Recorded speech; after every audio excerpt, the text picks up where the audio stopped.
Hello, investor and trader. Welcome back to an episode. So, in this short video, I'm going to talk about my public account. I call it my YouTube account update.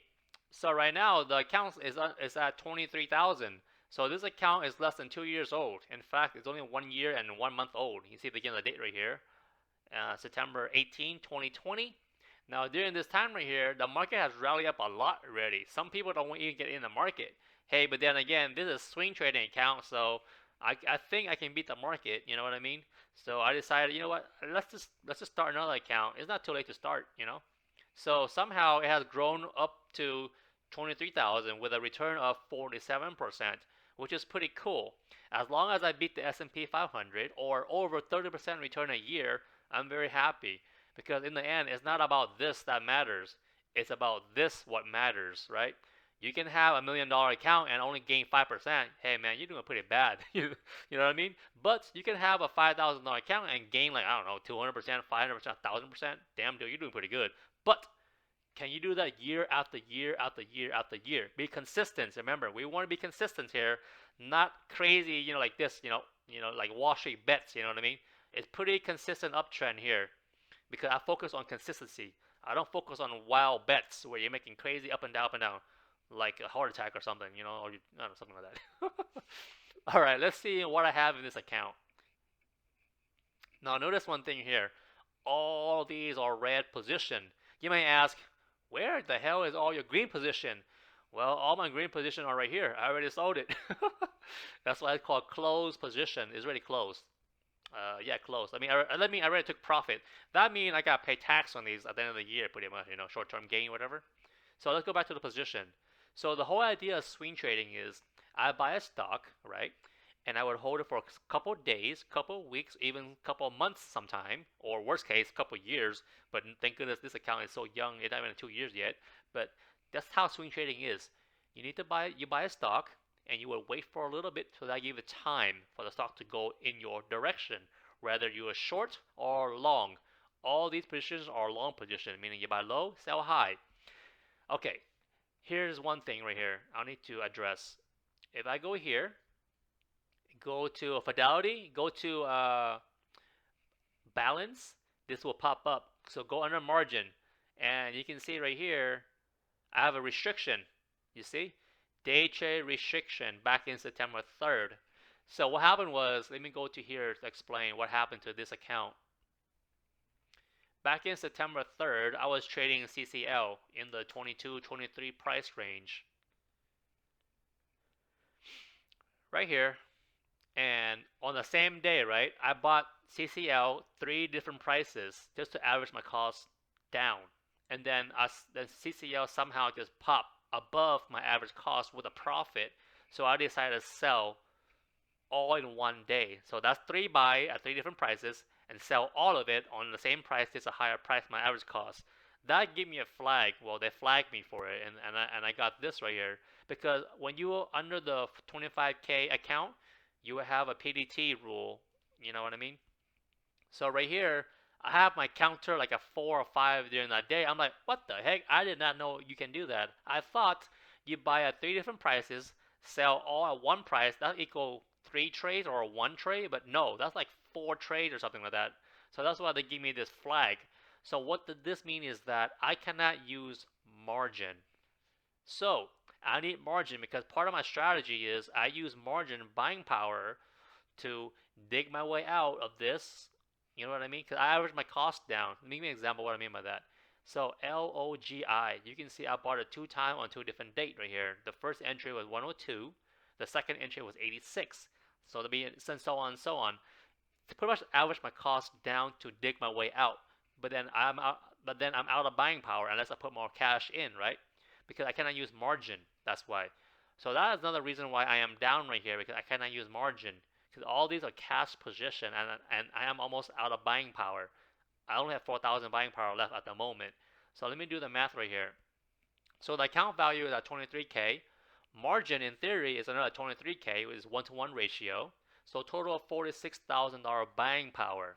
Now the question is, am I going to use all 23K 100% margin? Heck no.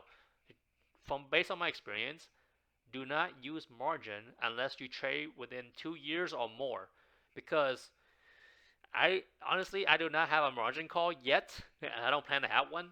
But I have witnessed close friend of mine that traded with me side by side since day one. Let me go here and show you again. I think I talked about this already across my video. Let's go overall index. Now I'm not gonna mention his name, okay? I don't want to embarrass him. You know what I mean? But you know who you are, bro. You watched my video. So I started trading back in 14, 15 time, like back here ish. You can see the market is selling pretty good, right? But notice right here. See these pullback right here, and see this right here. See this right here. This is how you get in trouble if you go max out your margin or near max out because so the market pulled back 20%, right? In theory, you are down 40% because not only you lose 20% of your buying power, you also lose 20% of the margin. That's 40%. So it's a double-edged sword. That is why margin is so dangerous for newbies or new beginners. But for me, I'm very comfortable.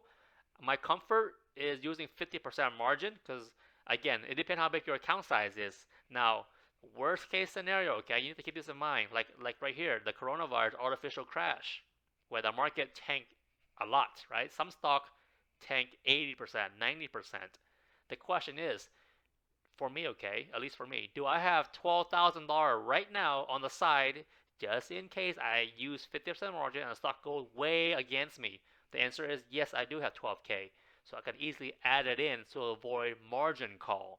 If you do not have whatever margin amount you want to use, like for example 1.2 million or whatever, because your account size is 2.3 million, whatever, you don't have this kind of money right now, cash on the side, then don't use margin. Don't put yourself in a situation where you all stress.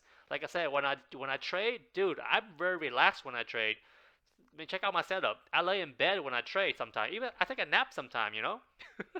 Yeah, dude, I take a nap in the middle of conference call. I'm like, oh man, this stuff is not going the way I want to go. Guess what I'm gonna do? All right, I'll take a nap for 30 minutes, come back. You know what I mean? Just don't stress yourself. In other words, trading is fun if you make it fun. Trading can be stressful if you over leverage. In other words. All right, so now that's out of the way. So in other words, I'm not gonna use margin until the date expire, right? Which is right here. So 3 more months from now, I'm done. It's 90 days. You can see right here, right? 90 days. So September 3rd, 1 more month ago, I can use margin. Then what I'm gonna do? I can finally average some of my costs down right here, you know, or I can use cover call, and that's kind of embarrassing. But I just barely learned how to use cover call less than 2 weeks, 2 months ago. So I can buy some more shares right here, like 70 more shares. Use cover call to dig my way out because that's one way of digging your way out besides average cost down, like right here, right? Or right here. I still have 100 shares already. But the thing is, I cannot use margin. Sorry, I cannot do cover calls for some reason. It wouldn't let me because of this stupid restriction right here. Because if I could do cover calls, like 100 share, like right here, CCL or NIO, whatever, I can dig my way out slowly. That's one way of digging your way out besides average your cost down. Another question is, do I average my cost down, just slightly low? No, let me look at all these percentage right here. It's not that much. It's only down 15% total portfolio. You know what I mean? So like right here, 16% down, like that's nothing, man. Even right here, 48%. But then again, check this out. It's only $1,500 worth of my total account, so it's not a big, huge position. So I don't really care. You know what I mean? So it's in the end, it's all about how you size your account, how you size your position. I'm sorry, how you size it. Do you go all out or you distribute it out evenly? Do you enter all in one price at one time or you enter multiple entries? You know what I mean? That's why I'm not stressed out by all these red. Now let's go to the profits. All these are the green, right? You can see here all the profit taken, except for some big red. I do take losses too on swing trade. For example, I take a big loss right here, ATHM, AYX. Yes, I do have AYX in here also, right here. I just reduced the size. So I did take a small loss there, 500. And I also take a loss right here, mRNA at 300.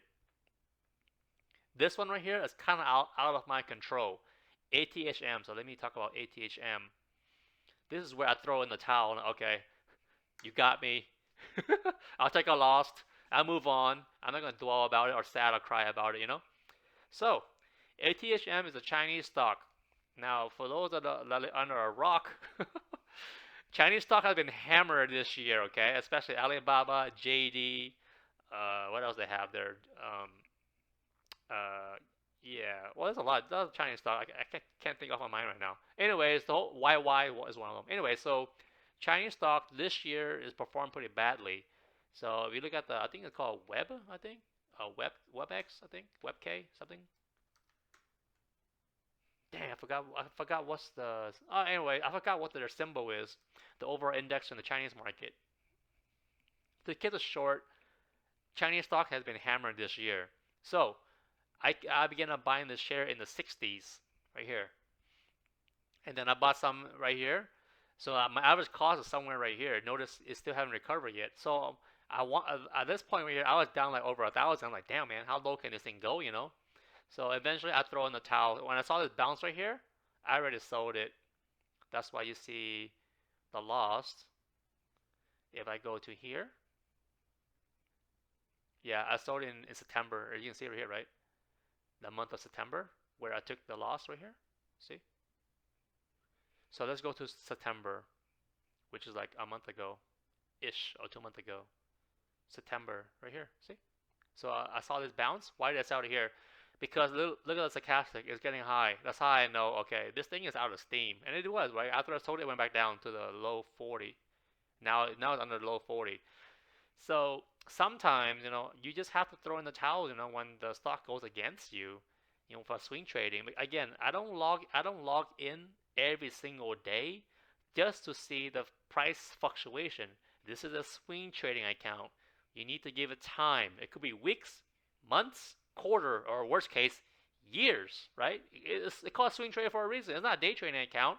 So I don't log in every day just to see what the hell this thing is doing, I may log in once a week or something like that and just see make sure everything is good. If I down way too much, if I have left buying power, like I do right now, I have 4K buying power, I would average my costs a little bit lower, try to dig my way out, or worst case, take a loss like I did here. I took a loss right here. So it happens, you know what I mean? So yeah, overall, this account does not really stress me at all. Just give it some time. When next month I can use margin, the third, then I would definitely buy some more and dig my way out. Because I've been doing this for a while. I mean, you can see the result yourself. That nothing to worry about, nothing to stress about. Stay consistent, give it some time, and eventually you'll be fine. As long as you don't trade these kind of stock right here, like like this right here. Like Ride. I'm not making fun of people holding Ride, okay? No, that's the point. I'm talking about the danger of speculative stock, like Ride. Look at that. It has now even bounced. So you can see these positions right here. Majority of these positions are not risky stocks. They pretty, regular blue chip. Like Logitech is a blue chip company. Johnson and Johnson, a blue chip company. Campbell's Soup, blue chip company. Bristol Myers. You get the idea, right? I trade normally blue chip for swing trade because I know over time it's gonna bounce. It just matter of when. But these speculative trade right here, I don't know, man. They probably go down for years and years. So just be selective on the stock that you want to swing trade, or know how to average cost down. Don't average the cost down if you're down 5%, 10%. That's too close. Average the cost down when you're down like 40%, 50%, 60%. Then sure, decide to average your cost down or do some cover calls. That if you have 100 shares. Unfortunately for me, some of these I don't have 100 shares, so I cannot do a cover call. On top of that, like I said, I just barely learned about cover call, so that's another strategy I can use to dig my way out. So eventually, this account should be fine over time. All right, see you guys in the next video. Bye.